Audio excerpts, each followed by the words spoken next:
आता मला peptic ulcer डिसीजबद्दल अभ्यास करायचा आहे आणि डिसीज कॉझिंग ऑर्गॅनिझम हेलिकोबॅक्टर पायलोरी असतो. हा बघ कसा दिसतो, हेलिकोबॅक्टर पायलोरी. त्याचे जे फ्लॅजेला आहेत ना, एकाच एंडला आहेत आणि खूप सारे आहेत.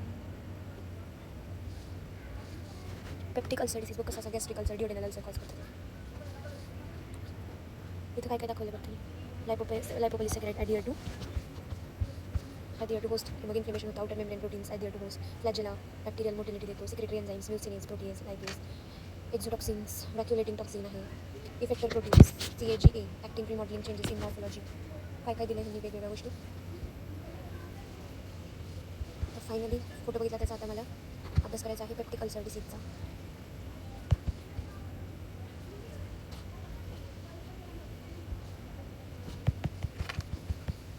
तो हेलिकोबॅक्टर पायलोरी आहे. हा ना स्टमक सर्वायवर असतो, म्हणजे स्टमकच्या ॲसिडमध्ये पण हा इतक्या ॲसिडिक पीएचमध्ये पण हा सर्वाईव्ह करतो. So it enters the stomach. Inside stomach आपलं पीएच किती असतं 1 to 2. मग हायड्रोक्लोरिक ॲसिड सगळीकडे असतं. पेप्सिन, डायजेस्टिंग प्रोटीन्स असतात. Most bacteria die within minutes अशा एन्व्हायरमेंटमध्ये. पण one smart spiral bacterium says I will not only survive here, I will live here. मी जगेल इथे, मी जस्ट सर्वाईव्ह नाही करणार. आणि दॅट इज हेलिकोबॅक्टर पायलोरी. मग काय होतं ना, स्पेशल काय आहे कारण की मोस्ट बॅक्टेरिया डाय हा तेच म्हणते. It carries its own acid shield weapon. That weapon is urease. तो स्वतःकडे त्याचं वेपन असतं ॲसिड शील्ड, म्हणजे ॲसिडपासून प्रोटेक्ट करणारं वेपन असतं युरिएज मेन हिरो आहे. मग अमोनिया जे आहे is alkaline. So around the bacteria acid gets neutralized. हे काय लिहिलं यार, urea H2O right arrow NH3. अच्छा, तर हे काय म्हणते ना की युरिया प्लस H2O जे आहे तर ते अमोनिया प्लस CO2 बनवतं. So H pylori it converts urea and H2O into ammonia and CO2. तर आणि हा जो अमोनिया असतो ना तर तो अल्कलाइन असतो. सो अराउंड द बॅक्टेरिया काय होतं, ॲसिड न्यूट्रलाइज होतो, लोकल पीएच राईज होतं, ॲसिडिकचं थोडं अल्कलाइन होतं आणि बॅक्टेरिया सर्वाईव्ह होतो. ओके, आणि हे आपल्याला H पायलोरीकडे युरिएज आहे, म्हणजे ह्या युरियाला तोडणार आणि अमोनिया बनवणार असं आहे. So organism creates a tiny anti acid bubble around itself. Rapid urease test becomes positive. हां, युरिया ब्रेथ टेस्ट वर्क्स. ठीक आहे. Structure of H pylori gram negative आहे. स्पायरल कर्व ड्रॉड आहे. Motile by flagella act like propeller. Swim through stomach mucus. कुठे राहतं, not deep inside tissue, it stays in the mucus layer attached to gastric epithelium because deep stomach lumen acid is deadly. So bacteria hides under the mucus like bunker protection. Pathogenesis कसं होतं, human to human transmission, oral fecal oral, favored by overcrowding, poor hygiene, poverty. Colonization of gastric antrum कसं होतं, bacteria gastric म्युकसपर्यंत जातात using फ्लॅजेला, मग ते epitheliumला attach होतात, मग युरियस production होतं, अमोनियाचं शिल्ड बनतं, बॅक्टेरिया ॲसिडपासून प्रोटेक्ट होतो, टॉक्सिन म्युकोजाला डॅमेज करतात.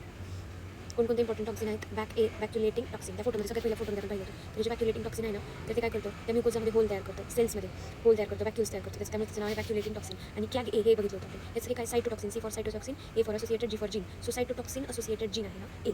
तर हा ना मोर विरुलेंट स्ट्रेन आहे आणि त्याच्यामुळे सिव्हिअर गॅस्ट्रिक कार्सिनोमा होतो. नंतर न्यूट्रोफिल्स मॅक्रोफेजेस येतात, इन्फ्लेमेशन होतं, सायटोकाइन्स रिलीज होतात, म्युकस लेअर डॅमेज होतो, ॲसिड डायरेक्टली म्युकोजाला अटॅक करतं आणि अल्सर फॉर्मेशन होतं. Mucus protects the stomach. But H pylori काय करतं, म्युकसला कमी करतं, इन्फ्लेमेशन इन्क्रीज होतं, ॲसिड रिचेस द टिश्यू आणि अल्सर होतो, breach in the continuity of epithelium. मग clinical features, epigastric pain, nausea, bloating, flatulence, bad breath. ठीक आहे. मग आपला पेशंट येतो, मला पोटाला दुखतंय, मळमळ होते, ब्लोटिंग आहे, फ्लॅट्युलन्स आहे, नंतर पेशंटचा वास पण घाण येतो. क्लासिक ड्युओडेनल अल्सर पॅटर्न आहे ना, pain. Classic duodenal ulcer pain असतो ॲट नाईट आणि relieved by food. Oh shit यार, मला हे कधी कधी व्हायचं. By relieved by food temporarily buffers the acid, म्हणजे न्यूट्रलाइजेस द ॲसिड.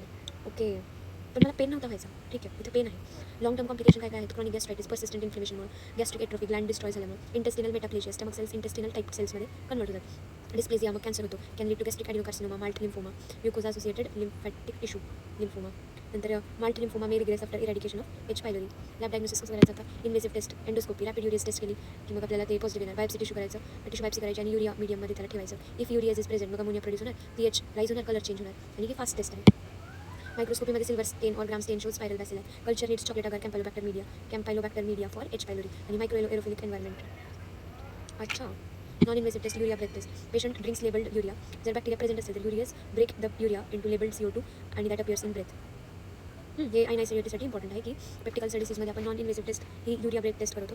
पेशंटला लेबल्ड युरिया प्यायला देतो. मग जर त्याच्यामध्ये बॅक्टेरिया प्रेझेंट असेल आणि म्हणजेच युरियाज असेल तर युरियाज या युरियाला ब्रेक डाऊन करेल CO2 मध्ये, मग CO2 ब्रेथमध्ये दिसेल. अच्छा, मला एकदा यूट्यूबला बघून घेऊ कसं आहे ते. सिरोलॉजिकल काय म्हणते, IgG ELISA possible okay, but not ideal for active diagnosis because antibodies remain even after old infection. मध्ये ओल्ड इन्फेक्शनबद्दल सांगू शकतो. ट्रीटमेंट ट्रिपल थेरपी, PUD साठी ट्रिपल थेरपी, पेप्टिक अल्सर डिसीजसाठी triple therapy, proton pump inhibitor plus 2 antibiotics, usually omeprazole or proton pump inhibitor, clarithromycin, amoxicillin or metronidazole. Why PPI is given? PPI reduces acid secretion, less acid means ulcer heals and antibiotics works better.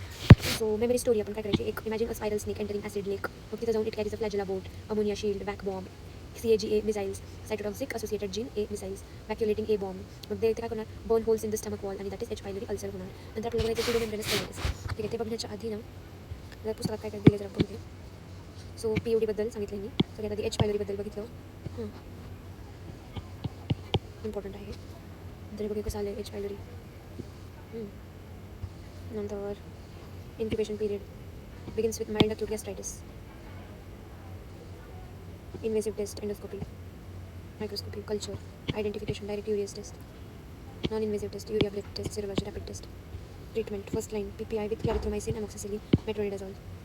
Second line treatment PPI with bismuth salicylate, tetracycline आणि metronidazole, nitroimidazole for 14 days. तिथं नाही लिहिलेलं, इथं बघून घे. Second line treatment PPI द्यायचं, त्याच्यासोबत सॅलिसायलेट, bismuth सॅलिसायलेट, tetracycline आणि मेट्रोनिडाझोल द्यायचं 14 दिवसासाठी. फर्स्ट लाईन ट्रीटमेंट पण 14 दिवसासाठीच आहे. सो आता आपण काय बघितलं बघ PUD मध्ये. So patient 35-year-old man presented to hospital complaining of pain in epigastrium along with nausea, flatulence, bad breath for previous 4 weeks. Pain typically increased in middle of the night and decreased slightly after eating a meal. Antacids did not relieve the symptom. On examination, there was epigastric tenderness. Endoscopic examination followed by gastric biopsy was done. Tissue bit was positive for rapid urease test. Histopathology of tissue showed the presence of gram-negative spiral bacilli in submucosa. Diagnosis of gastric ulcer with pylori gastritis was made. Patient was relieved of his symptoms after treatment with combination of amoxicillin, clarithromycin, omeprazole along with other supportive care. आणि positive agent काय आणि पॅथोजेनेसिस. ठीक आहे, तर हे PUD झालं आपलं. Next आपल्याला बघायचं आहे सुडोमेम्ब्रेनस कोलायटिस.